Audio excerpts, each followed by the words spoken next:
Olá, tudo bem? Aqui é o Júlio Batiste. Eu sou autor de diversos livros na área de informática e criador do site juliobatiste.com.br. Lá no site você tem muito material gratuito, muito mesmo, e tem também uma loja virtual onde eu vendo e-books, livros, cursos online e videoaulas para download de minha autoria e de mais de 200 autores brasileiros com os quais eu tenho parceria. Todo dia tem novidade. Não deixe então de acessar o juliobatiste.com.br.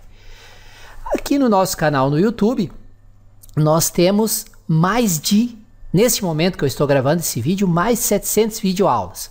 Mas toda semana, sem exceção, eu adiciono de 5 a 7 novos vídeos sobre assuntos relacionados à informática, Excel, Access, Windows Server, programação, VBA, programação PHP. Sobre o SAP já tem mais de 70 cursos, 70 vídeos aqui no canal, enfim.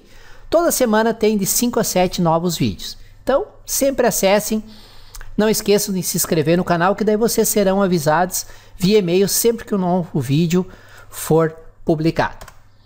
E para você que se interessa em Windows Server e Active Directory, deixo a dica desse livro aqui, que é um curso completaço do Windows Server e Active Directory. Serve para quem é completamente iniciante, ele vai do completamente iniciante ao avançado. Se aplica ao Windows Server 2012, 2016 e 2019. Se tiver mais interesse, tá aqui o link, tem todas as informações lá. Valeu? Vamos à nossa videoaula de Windows Server e Active Directory. Um excelente estudo a todos. Bem-vindo a mais uma aula do curso Windows Server em 2008. E nessa aula de hoje, nós vamos estudar um pouco sobre segurança no IES. Vamos estudar um pouco sobre a questão da tecnologia ASP.NET e vamos aprender a criar novos sites no nosso servidor, no qual tem a função de servidor web. Então, nessa aula de hoje, para você assistir, você tem que ter como pré-requisito ter assistido a aula anterior, ou seja, a primeira aula desse módulo 22, que nós explicamos a questão de servidores web, o conceito de servidores web, e também nós fizemos um servidor FTP e um servidor HTTP. O servidor HTTP para que os usuários conseguissem acessar os documentos nos quais estavam no servidor web via browser, via navegador, e o servidor FTP para que os usuários pudessem conseguir acessar esses documentos caso ele utilizasse o plano de comando. Então é um pré-requisito para você assistir a aula de hoje, é ter visto a questão de servidores web, FTP e HTTP, porque essa aula vai ser uma continuação da primeira aula.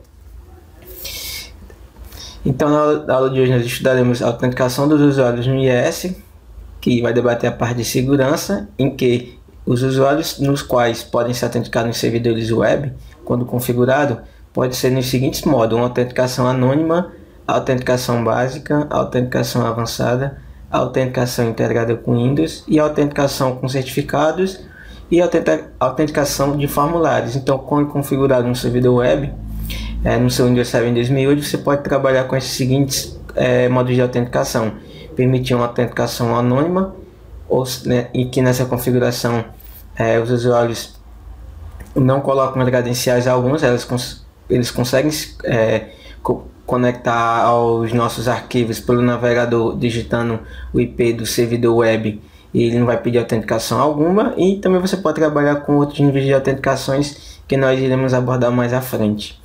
Veremos também um pouco sobre uma breve introdução da tecnologia ASP.NET, o que é essa tecnologia e as novidades e melhorias em quais elas foram introduzidas no Windows Server em 2008. E por fim, iremos criar um novo website,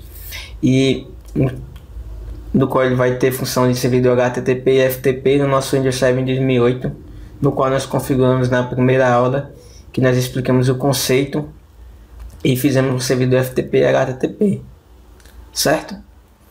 Então, começando nossa aula, no Windows Server em 2008, quando ele é habilitado a função de IS, de servidor web, o Internet Information Service, você tem como trabalhar com vários níveis de autenticação conforme a sua necessidade.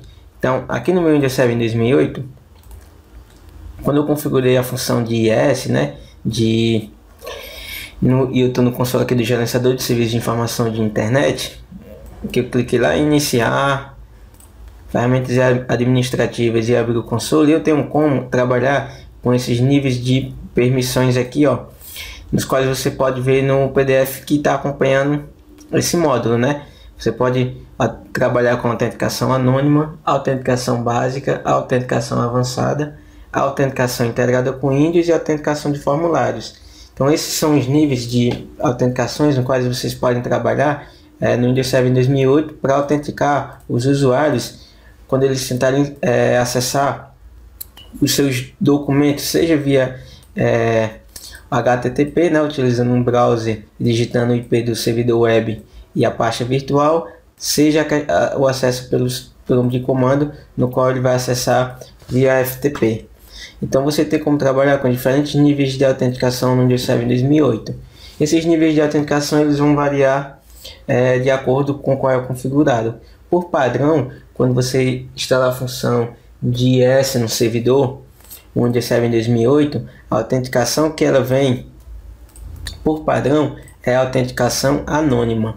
Que essa autenticação anônima ela permite que qualquer usuário acesse o conteúdo público sem fornecer credenciais de senha ou desafio de senha.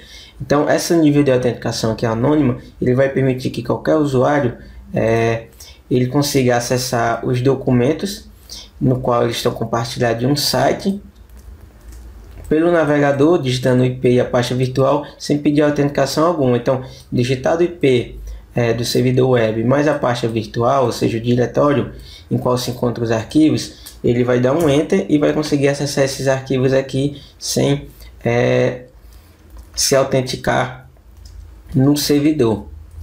Então, por padrão, ele vem essa configuração anônima. Se a gente eu minimizar aqui, ó, e vir na parte aqui, ó, do meu site, no qual é o site padrão, o Default Website, e eu clicar aqui, ó, na parte de editar permissões, ou editar permissões não, aqui ó, configurações avançadas. Aqui ó, em autenticação, se eu clicar aqui em autenticação aqui abaixo, ó, e dar 2 cliques, ele me mostra que esse site aqui, ó, o Default Website, que eu configurei algumas pastas virtuais em que estou compartilhando, via meu servidor web, ele está habilitado a autenticação anônima. Isso permite que qualquer usuário, ao acessar meu servidor web, digitando o diretório virtual, até chegando na pasta no qual ela está sendo compartilhada no site, ele não vai permitir que esse usuário se autentique, uma vez que está habilitada a autenticação anônima. Então, essa autenticação anônima, ela vem por padrão com um usuário chamado IUSR. Então, qualquer pessoa que tente acessar o meu servidor web, digitando o IP e a pasta virtual no qual eu compartilhei ali no meu site, ele vai estar navegando com esse usuário aqui, ó, o usuário IUSR, em que esse usuário ele vem por padrão para pessoas que estão para nível de autenticação anônima. Então, se eu vim aqui, ó, voltar aqui e clicar aqui no meu site e vim aqui ó, na parte de autenticação, dar 2 cliques e aqui em autenticação anônima, clicar aqui no lado direito, ó, nessa barra de ações, clicar em editar, eu vou verificar que o usuário que vem habilitado na autenticação anônima é o usuário no qual eu mencionei aqui, ó, que é o IUSR. Então, qualquer usuário meu que ele esteja tentando acessar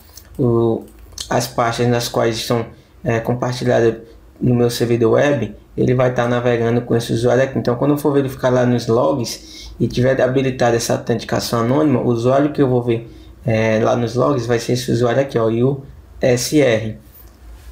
Ok? Então, configurado a autenticação anônima, o usuário no qual ele vai estar tentando acessar ali o nosso servidor web para verificar os arquivos desse servidor via HTTP, vai estar navegando com esse usuário IUSR.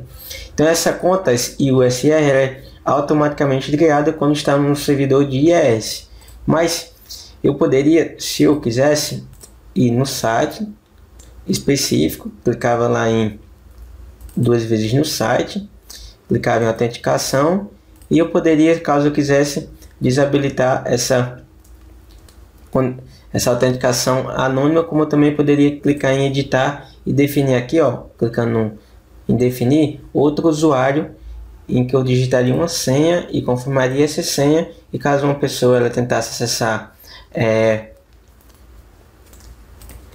no modo anônimo o meu servidor web para acessar os documentos, teria que digitar esse usuário e a senha no qual eu defini aqui nas propriedades. Então você tem como definir um usuário específico, uma vez que quando ele vem esse usuário, ele vem sem senha alguma, e isso possibilita que os usuários eles consigam acessar os documentos compartilhados via servidor web sem fornecer as credenciais. Mas há também outros níveis de autenticação no qual você pode trabalhar no servidor IES, né? Que é o seu servidor web no qual está configurado no seu Windows 7 2008. Você pode trabalhar com autenticação básica, em que essa autenticação básica, diferente da autenticação anônima, que ela não pede nenhuma credencial para acessar os recursos públicos, essa autenticação básica ela permite que os usuários acessem o conteúdo por meio de uma conta, que seria um usuário e uma senha. Então, todos os principais navegadores eles dão suporte a esse método de autenticação. Quando usar esse método, devemos desabilitar o método autenticação anônima caso esteja habilitado. Então, se eu configurar o meu servidor web para que ele funcione dessa seguinte maneira, com autenticação básica, eu devo primeiro desativar a autenticação anônima, desabilitar, né? Vem aqui, ó, no meu site em questão, clique em desabilitar. E desabilitada a autenticação anônima, eu configuro para que os meus usuários se autentiquem via nível de autenticação básica, que ele vai fornecer um usuário e uma senha para tentar acessar os recursos compartilhados via HTTP. Também há outra configuração, que é a autenticação avançada, em que essa autenticação avançada ela é mais segura que a autenticação básica, se eu comparar, e ela tem suporte a todos os navegadores modernos. A autenticação funciona por meio de servidores proxy e firewall. Então, caso eu habilite a autenticação avançada, essa autenticação ela vai funcionar via servidor proxy e firewall, e ela dá suporte a todos os navegadores modernos, enquanto essa autenticação básica é só os navegadores mais tradicionais, né? O Internet Explorer, o Mozilla Firefox e os mais tradicionais nos quais os usuários utilizam para navegar na web. Já essa autenticação avançada, ela dá suporte aos navegadores mais modernos. Então, para usar a autenticação avançada, você também deve desabilitar um método de autenticação anônima. Então, caso eu permita que meus usuários utilizem esse nível de autenticação avançada para acessar os recursos compartilhados via HTTP, né? Eu devo desabilitar a autenticação anônima, clicando no site em questão, clique em desabilitar e habilitar essa configuração específica. Também há mais dois níveis de autenticação no qual você pode trabalhar: a autenticação integrada com Windows, em que a autenticação integrada com Windows ele funciona somente em ambientes de intranet, que é o ambiente no qual nós estamos trabalhando aqui, né? Em que ele vai fornecer o usuário ali as credenciais locais do domínio, né? Caso ele esteja tentando acessar os arquivos compartilhados no servidor web pelo browser ali. Então, meu servidor web ele vai pesquisar esse nível de autenticação via o usuário. No exemplo, estou logado aqui com o usuário de meu suporte, via o usuário no qual ele está usando ali para acessar a conta do computador. E tem a autenticação de formulários, em que os conteúdos acessados por níveis de credenciais de aplicativos em vez de autenticação fornecida pelo sistema. Então, caso o meu usuário ele tente ali no meu servidor acessar os meus arquivos, as credenciais que serão usadas para identificar esse usuário, se ele pode ou não acessar os arquivos, são baseadas em aplicativos. E ele funciona bem para sites e aplicativos web. Essas autenticações também eles podem ser usadas via FTP, né? Lembra que nessa aula aqui, deixa eu voltar aqui o slide, nessa aula de servidores web FTP e HTTP, na configuração de FTP eu configurei apenas que um usuário determinado pudesse acessar os arquivos compartilhados FTP. Eu acho que foi até o usuário Diego.ima, em que eu mostrei como exemplo, como eu também mostrei um grupo específico que pudessem acessar os arquivos via FTP. Então poderia usar autenticações também para o serviço de FTP. Ok. Então agora eu vou falar um pouco sobre tecnologia ASP.NET. Essa tecnologia ASP.NET ela é uma plataforma da Microsoft para o desenvolvimento de aplicações web. Ela é sucessor à tecnologia passada, anterior a ela, ASP, e ela permite criar páginas dinâmicas. Então, essa tecnologia ASP.NET ela vai trabalhar junto com o servidor web e ela vai permitir que faça a construção de páginas dinâmicas estas em que eu expliquei na aula passada, que são aquelas páginas que além de você verificar uma informação, você também pode fazer, por exemplo, compra de produtos através dessa página de internet. Você poderia, através dessa página de internet, ter uma seção voltada a fóruns em que você poderia comentar, responder um comentário de alguém. Então são páginas que elas não somente mostram informação específica, como eram sites de empresa, que são conteúdos estáticos, só mostra aquela informação lá, a missão, não uma página alterada dinamicamente. Já páginas dinâmicas, você pode trabalhar com a tecnologia ASP.NET para que você acabe fazendo páginas bem mais complexas, que permite você trabalhar com várias funcionalidades, além somente de mostrar uma informação específica. Ela é baseada no framework .NET e esta tecnologia ela permite colocar numa página web scripts que irão ser executados por um servidor. Então ela vai trabalhar junto com o servidor web para que você consiga fazer páginas dinâmicas cada vez mais complexas e então consiga mostrar ali para o usuário páginas mais agradáveis. Um exemplo de uma linguagem no qual ela é trabalhada com a tecnologia ASP.NET é o Orkut. O Orkut, eu acho que a maioria de vocês já conhece. O Orkut foi uma das maiores redes sociais. Eu acho que por volta de 2000, por volta ali de, não lembro se foi 1998 que começou o Orkut, até 2007. Ela foi uma das maiores redes sociais no qual existia na internet naquela época, e ela permitia você fazer troca de informações e conhecer várias pessoas que acabavam estando longe geograficamente. Então, além de permitir você conhecer novas pessoas, no Orkut você tinha a parte de comunidades, galeria de fotos, jogos e entre outros recursos que faziam a página se tornar dinâmica e precisar de uma tecnologia avançada para desenvolver esse site, né? Que essa tecnologia foi a ASP.NET. Então você observa que a ASP.NET, no exemplo do Orkut, ela possibilitou, além de você conhecer pessoas, você fornecer outros recursos que eram comunidades, galeria de fotos, jogos. Um exemplo de um jogo era esse daqui, que era muito utilizado ali no Orkut. Você fazia um bonequinho, né? E era como se fosse um avatar seu. Você podia fazer e conversar com outras pessoas. Então, a linguagem qual utilizou a ASP.NET para fazer um conteúdo bastante dinâmico foi a rede social Orkut. Essa linguagem ASP.NET ela é instalada no Windows 7 em 2008. Você pode habilitar ela para utilizar em intranet. E a configuração do servidor ASP.NET ela usa os seguintes módulos: extensibilidade .NET, filtragem das solicitações, filtragens SAP, extensões de SAP para instalação no servidor web e esse padrão. Então, quando configurado essa função de ASP.NET, ela possibilita você adicionar esses seguintes recursos aqui, extensibilidade, filtragem de solicitações, filtrar esse SAP. E como é que ela é instalada no Windows 7 em 2008, essa linguagem, para que ela trabalhe junto com o meu servidor web e permita fazer uma construção de páginas dinâmicas. Eu posso vir aqui, estou aqui com o meu servidor Windows 7 em 2008, no qual está instalada a função de servidor web, e eu posso clicar aqui, iniciar ferramentas administrativas, gerenciador de servidores, e na parte de gerenciador de servidores eu venho em funções, vou deixar aqui carregar o console, vou clicar aqui em servidor web.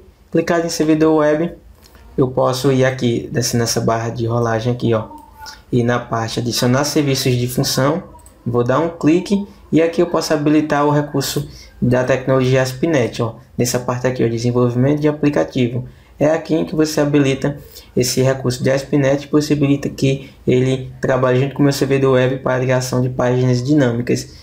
No exemplo aqui eu disse que ele poderia trabalhar com alguns seguintes recursos: extensibilidade, filtragem das solicitações, filtrar esse SAP em que eles aparecem aqui, ó. Então eu habilito essa configuração, caso ela não esteja habilitada, marco as opções que eu quero de recurso que seja instalado no meu ASP.NET e clico em instalar e ele instala esse recurso. Instalado esse recurso, eu vou fechar aqui, ó. Quando eu abrir o meu gerenciador de servidores, eu venho aqui, ó, na parte de no Default Website, o site padrão, e ele vai aparecer aqui, ó, esse campo aqui, ó, ASP.NET, que ele vai mostrar todas as configurações nas quais você pode trabalhar e permitir você fazer páginas dinâmicas para os seus usuários ali da intranet. Vou voltar aqui o slide. Então, essa linguagem ASP.NET, ela teve algumas melhorias em relação à linguagem anterior, a conhecida como ASP. Por exemplo, ela faz parte do framework.NET e, fazendo parte desse framework.NET, ela tem acesso a todos os benefícios da plataforma .NET, em que ela ajuda a fazer construção de páginas mais dinâmicas. Em versões anteriores do ASP.NET, havia uma limitação no uso de linguagem de scripts, ou seja, em versões anteriores essa linguagem ASP.NET, por exemplo, a linguagem ASP.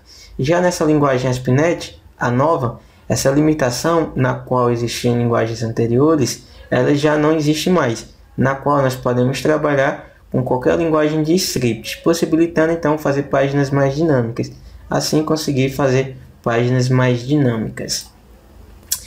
Teve outras melhorias, como também na diminuição das linhas de código e a separação entre códigos HTML e código ASP.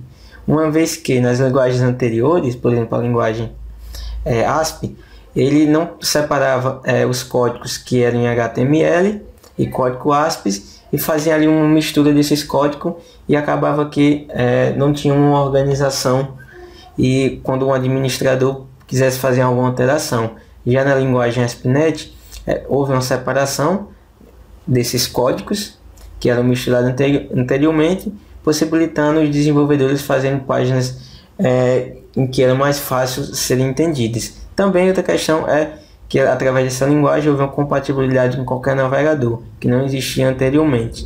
E isso deu um resultado de execução em uma página ASP.NET. Além de que a questão das extensões das páginas mudaram, né?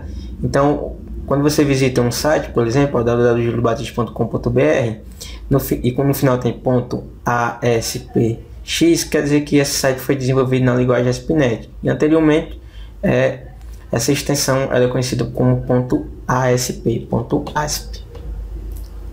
Certo? Agora nós iremos aprender um pouco sobre a criação de sites no IIS, no nosso servidor web. O que seria um site? Eu expliquei isso na aula 1, em que um site, ele, quando configurado no Windows Server em 2008, ele possibilita que um usuário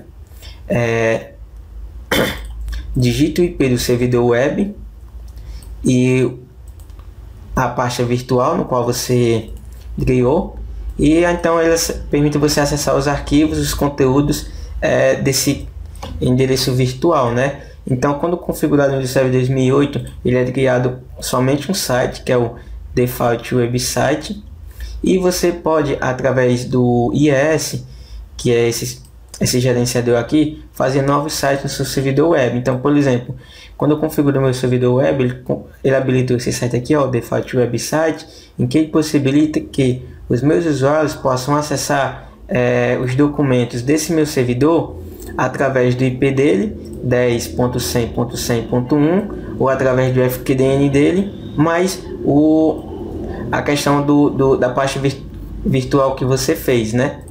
No caso, o alias. Eu poderia fazer novos sites possibilitando que os usuários eles não acessassem o servidor apenas com esse IP aqui, ó, 10.100.1, mas eu poderia fazer um novo site possibilitando que meus usuários acessassem com um novo IP. Por exemplo, ó, eu poderia definir o IP 10.100.5 e então os meus usuários seriam direcionados para esse caminho aqui, ó. Então no Windows Server em 2008 você pode trabalhar com um site, ou seja, eu posso definir um IP para os meus usuários acessarem meus arquivos que estão compartilhados aqui no site, como eu também poderia definir novos sites e definir novos IP para esses sites como se fosse um segundo servidor web configurado e possibilitar que meus usuários acessem sites de diferentes IPs. Então, como é que eu poderia fazer isso? A primeira coisa que eu iria fazer é ir nas configurações do protocolo de TCP IPv4 e antes criar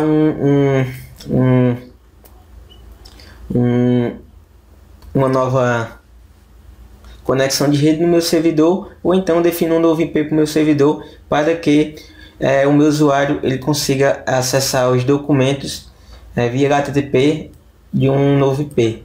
Então, como é que eu podia fazer isso? Ó?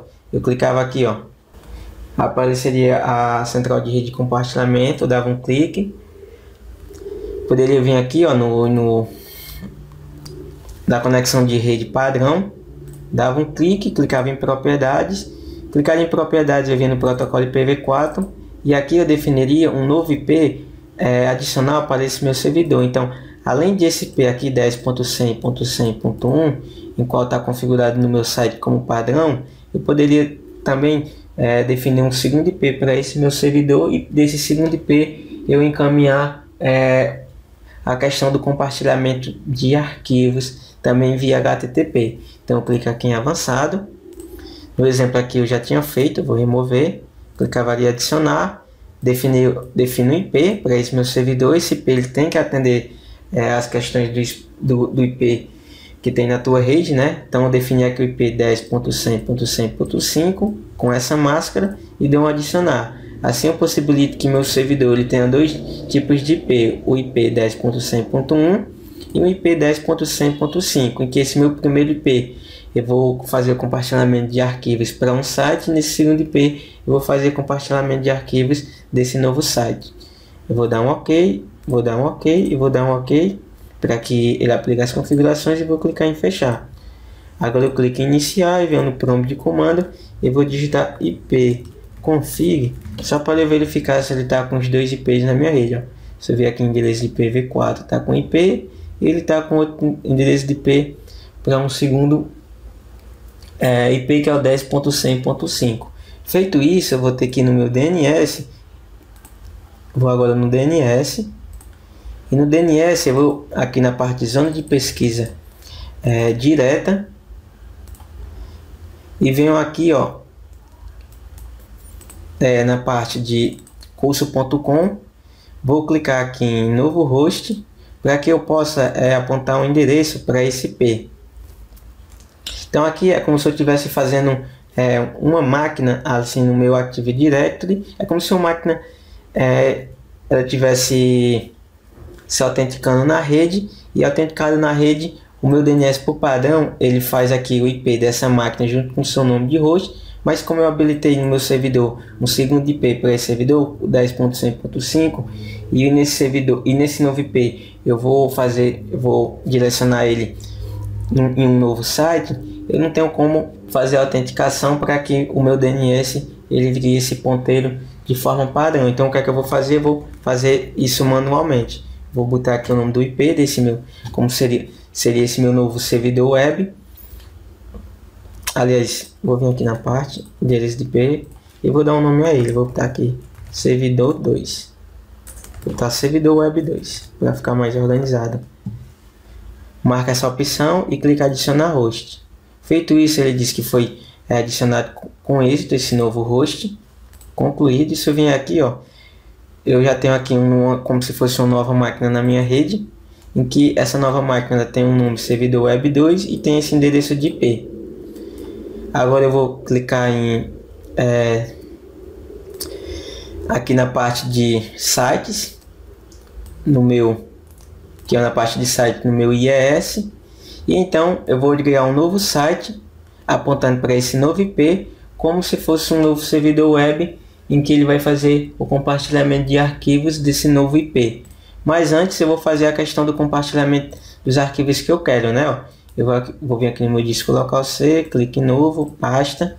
Clicar em novo pasta, vou botar aqui, ó, o nome documentos, site 2. Em que dentro dessa pasta documentos site 2 eu vou fazer um arquivo aqui, ó, documento de texto. vou renomear esse arquivo para lista de nomes, só para verificar se está funcionando esse novo site. E aqui eu vou definir, dentro desse bloco de notas, alguns nomes: Diego Lima, Diana Lima, e fazer o teste através do navegador depois, se os usuários estão conseguindo visualizar esse bloco de notas através desse novo site. Então, feito isso, eu fiz uma pasta e agora eu vou lá no meu IES. No meu IES, clico aqui, ó, na parte de sites, clico, quer dizer, antes eu venho aqui, ó, perdão, antes eu tenho que vir aqui no site padrão, vou vir aqui no site padrão, no default website, vou clicar em editar ligações, e editar ligações, eu venho aqui nessa configuração padrão aqui, ó, que é o desse site aqui, que ele está configurado por IP 10.100.1, vou clicar em editar e venho aqui nessa parte aqui, ó, caso esteja marcada essa opção, todos os não atribuídos, você vai definir que esse site aqui, ó, Default Website, ele vai responder consultas de pesquisas baseadas nesse IP, e o novo site que eu vou criar, ele vai responder consultas baseadas no IP 10.100.5. Então você vai, caso esteja habilitada essa opção aqui, você vai definir somente essa opção para que o meu site padrão ele responda endereços de IP, solicitações para esse IP aqui, ó. Vou dar um OK e clico em fechar. Agora eu venho em sites, adicionar site, eu vou dar um nome a esse meu novo site, eu vou botar aqui web site 2. Vou definir o caminho físico, que será o caminho no qual os arquivos em que serão compartilhados. No caso, eu defini essa parte aqui, ó, documento site 2, e vou dar um OK. Feito isso, eu venho aqui na parte de ligação, ó, eu vou dizer que esse novo site no qual eu estou ligando, o website 2, ele vai responder consultas baseadas nesse IP aqui, ó, 10.100.5. Vou botar o IP aqui 10.100.5, que foi o IP no qual nós ganhamos ali no DNS, e foi o IP que nós colocamos na placa de rede do nosso servidor, e vou dar um nome a esse host. No caso, ele vai ser o nome no qual nós colocamos aqui no DNS, servidor web 2. Vou vir aqui, ó, servidor web 2, e vou digitar o nome do domínio, servidorweb2.curso.com. Então eu estou ligando um novo site, que esse novo site ele vai compartilhar esses arquivos que está dentro do meu diretório C, pasta documento site 2, e esse novo site ele vai responder a esse IP, o 10.100.5, que esse IP ele está ligado a esse meu host em que eu fiz, que é o servidor web 2, que é o que eu coloquei aqui. Só que se eu vir aqui, esse nome web está minúsculo, então tem que colocar do mesmo jeito, web minúsculo. Pronto, servidorweb2.curso.com, marquei a opção e deu um OK.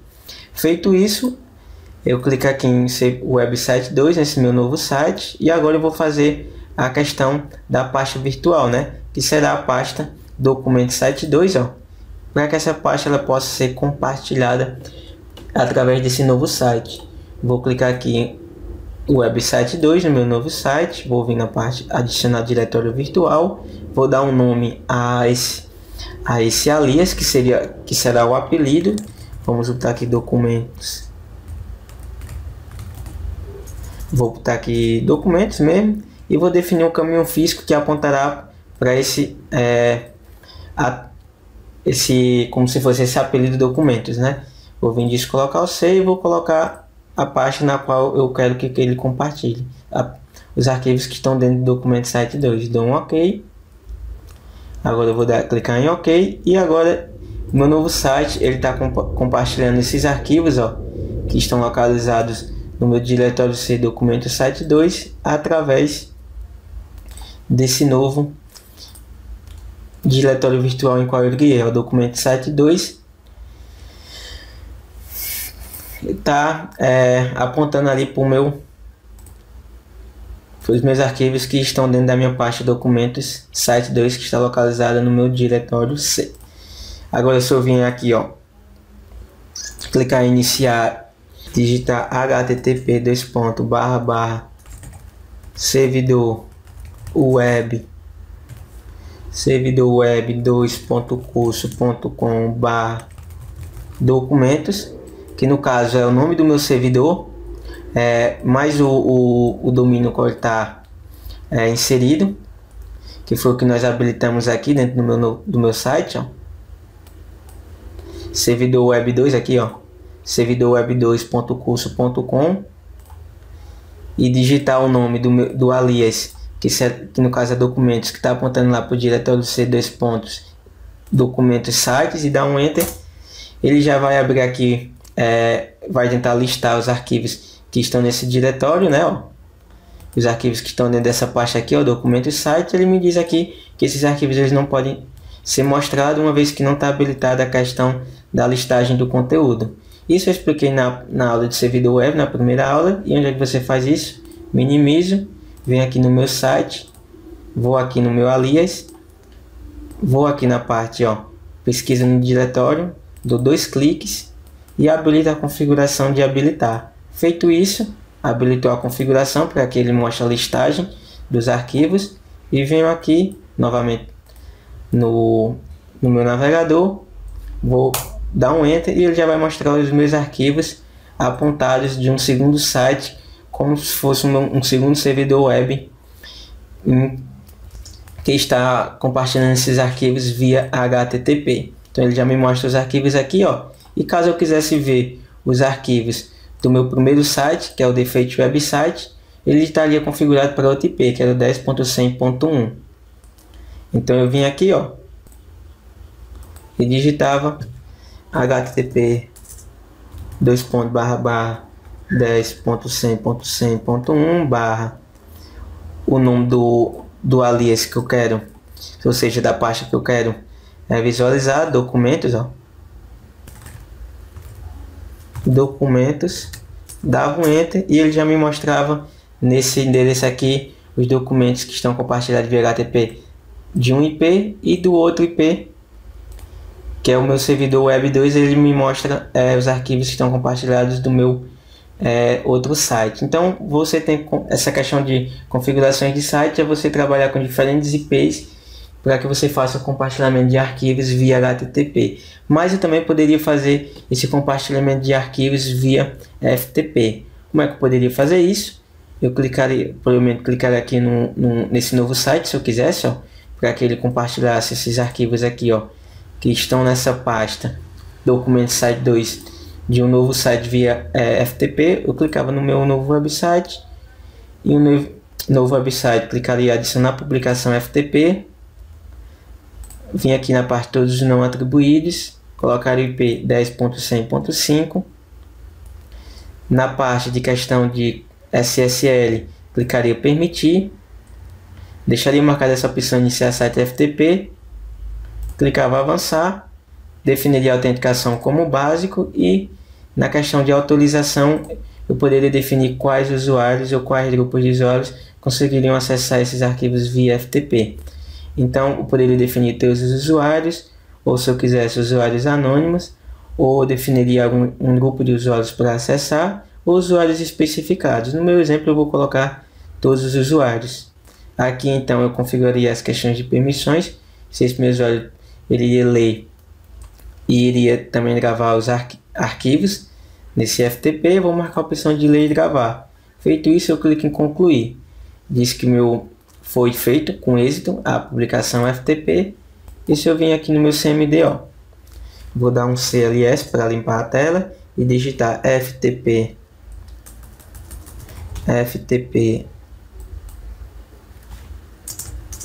servidor web 2.curso.com, que no caso é o nome do meu host que eu habilitei para que ele tivesse esse novo site, e dá um enter, ele vai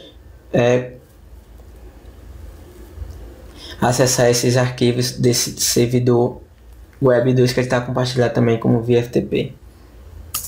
Deu um enter, ele está fazendo aqui uma consulta. Opa, ele deu um erro porque eu esqueci do O no final. o Ozinho aqui no final, depois do C. Vou fechar aqui. Vamos adiantar FTP servidor2, servidor web2 .curso.com. Vou dar um enter, ó. Agora ele está perguntando qual é o usuário no qual eu vou acessar. Lembra que eu configurei essa autenticação via TP para todos os usuários. Vou digitar um usuário ali do meu Active Directory, que é o usuário Diego Lima. Ele deu um errozinho aqui. Bora lá de novo, FTP Diego.lima e vou digitar a senha FTP Diego.lima e agora eu vou digitar a senha desse usuário. Digitar a senha, ele deu um erro de falha de logon. Talvez a senha desse usuário ele esteja errado. Então eu vou vir aqui, ó, ferramentas administrativas, usuários e computadores do Active Directory, abrir o console e vou aqui na parte Diego.lima e vou digitar uma nova senha para ele. Talvez a senha dele esteja errada. Definir essa senha. Opa. 1, 2, 3.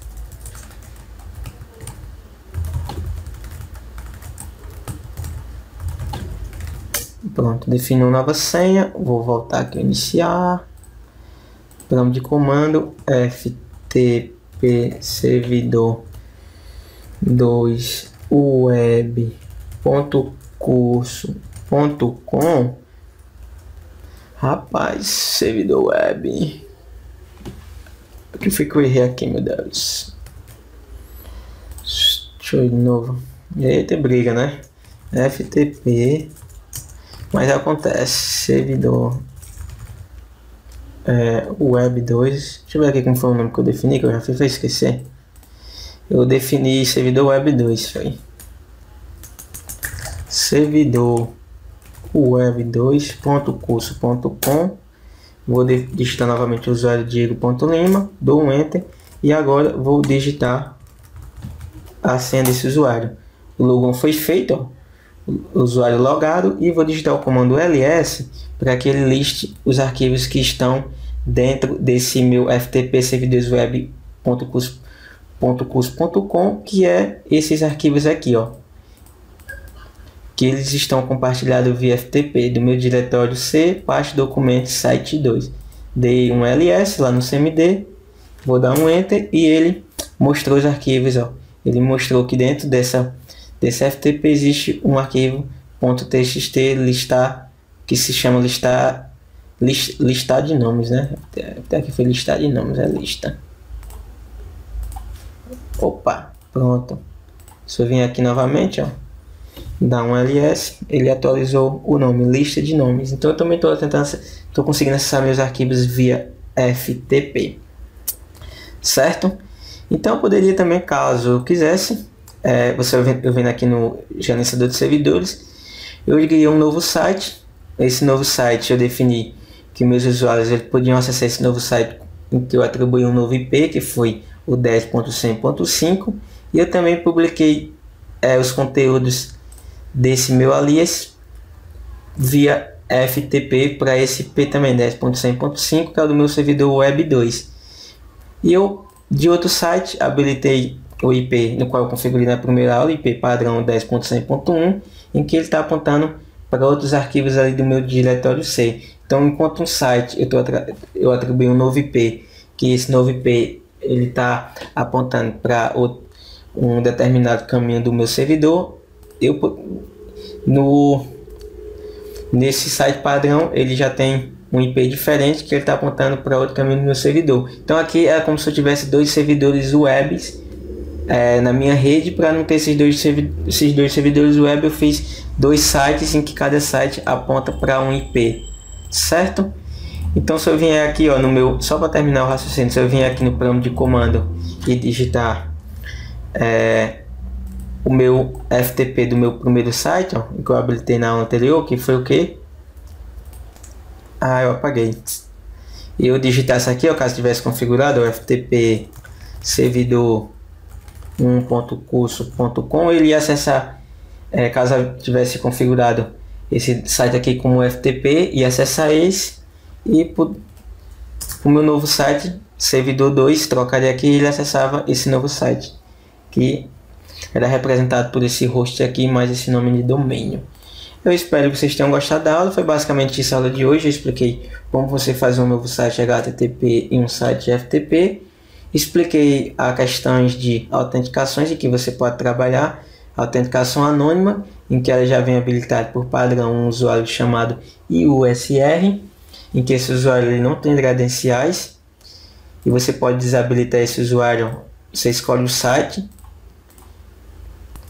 e clica aqui ó, em autenticação, e autenticação você vem a autenticação anônima, você pode desabilitar para que os usuários eles não consigam acessar recursos públicos sem pedir credenciais. Como eu também posso clicar em editar e definir aqui um usuário, uma senha, para caso a pessoa tente acessar via HTTP, ele não consiga acessar os recursos públicos. Expliquei também que você pode trabalhar com outros níveis de recursos para a internet, né? Caso você utilize o servidor web para a internet, autenticação básica, avançada, e para a intranet você pode trabalhar com autenticação integrada com Windows, em que ele vai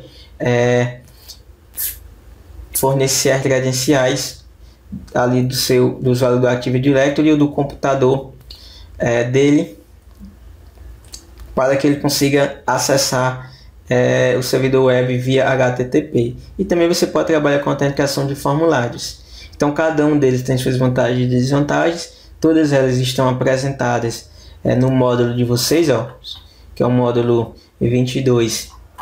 Todas elas estão explicadas aqui, ó, o que cada uma faz. Deixa eu voltar aqui porque foi muita coisa que eu expliquei aqui, ó. Começando de acesso anônimo, autenticação dos usuários, ó, todas elas são explicadas aqui. Enfim, leia um módulo, depois de ler um módulo, assista a aula.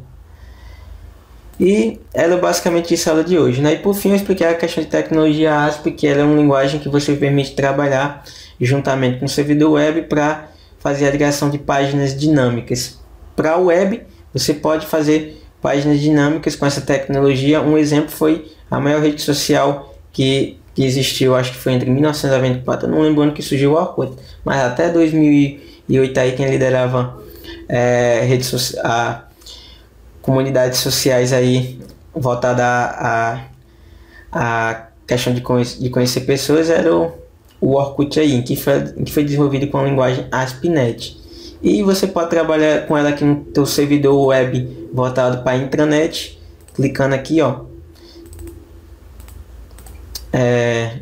no teu servidor, e trabalhar com a linguagem ASP.NET. Todas essas configurações eu também estão apresentadas nesse módulo. E é isso aí, pessoal. Eu espero que vocês tenham gostado da aula e até a próxima. Que bom que você assistiu o vídeo até o final. Espero sinceramente que o vídeo possa ter trazido informações úteis que você possa aplicar no seu dia a dia. E lembro sempre que aqui no nosso canal no YouTube tem, no momento em que eu gravo esse vídeo, já são mais de 700 videoaulas sobre assuntos diversos listados aí na tela de vocês. Eu sempre estou criando novas séries, novos conteúdos. E toda semana, sem exceção, eu publico de 5 a 7 novos vídeos. É quase um vídeo novo por dia. Então não se esqueçam de se inscrever aqui no canal, tem o botão inscrever-se aí em vermelho. Se inscrever não paga nada e sempre que tem um novo vídeo, um novo conteúdo, o próprio YouTube avisa vocês por e-mail. Se você se interessa por Windows Server e Active Directory, se quer criar uma carreira nessa área, você quer se tornar um administrador de servidores, daqueles que é disputado no mercado de trabalho, um mercado onde existem milhares de vagas em aberto para profissionais que são realmente qualificados. É uma área, instalação, planejamento, administração, segurança de servidores com Windows Server, é uma área onde sempre tem mais vagas de emprego, mais oportunidades do que profissionais qualificados. Então, mesmo que você seja completamente iniciante, mesmo que você nunca tenha estudado Windows Server, você quer aprender da maneira certa, desde o começo, aprender a teoria necessária, depois instalar, configurar, administrar, tudo passo a passo, eu recomendo este livro aqui de minha autoria, em parceria com o colega Eduardo Popovici, que é considerado a Bíblia do Windows Server. Ele é baseado no Windows Server 2012, mas se aplica integralmente ao Windows Server 2016 e ao Windows Server 2019. Se você estiver lendo o livro e tiver alguma dúvida sobre uma das versões 2016, 2019, como fazer um exemplo do livro, nós disponibilizamos nosso contato por e-mail, por WhatsApp, para você tirar dúvida. E neste endereço aqui, você tem todas as informações sobre o livro e, além de tudo, uma promoção especial com ótimo desconto e ótimas opções de pagamento, parcelamento, tá bom? Se quer aprender, quer dominar o Windows Server, este é o ponto de partida para você. E não se esqueça de se inscrever aqui no canal, para vocês, reforço que eu já disse antes, serem avisados sempre que um novo vídeo for publicado. Se vocês tiverem dúvidas, sugestões, críticas, elogios, por gentileza, usem o campo comentário que tem abaixo do vídeo. E me ajudem na divulgação desse conteúdo, compartilhando os links, indicando por e-mail, por WhatsApp, por Face, por Instagram, para os amigos conhecidos que vocês saibam que têm interesse em aprender mais sobre o Windows Server e Active Directory. Quanto mais compartilhamentos, mais empolgado eu fico e mais vídeos eu trago aqui para vocês. Valeu mais uma vez, muito obrigado por terem assistido o vídeo até aqui e fiquem ligados, todo dia tem vídeo novo aqui no canal. Excelente estudo a todos!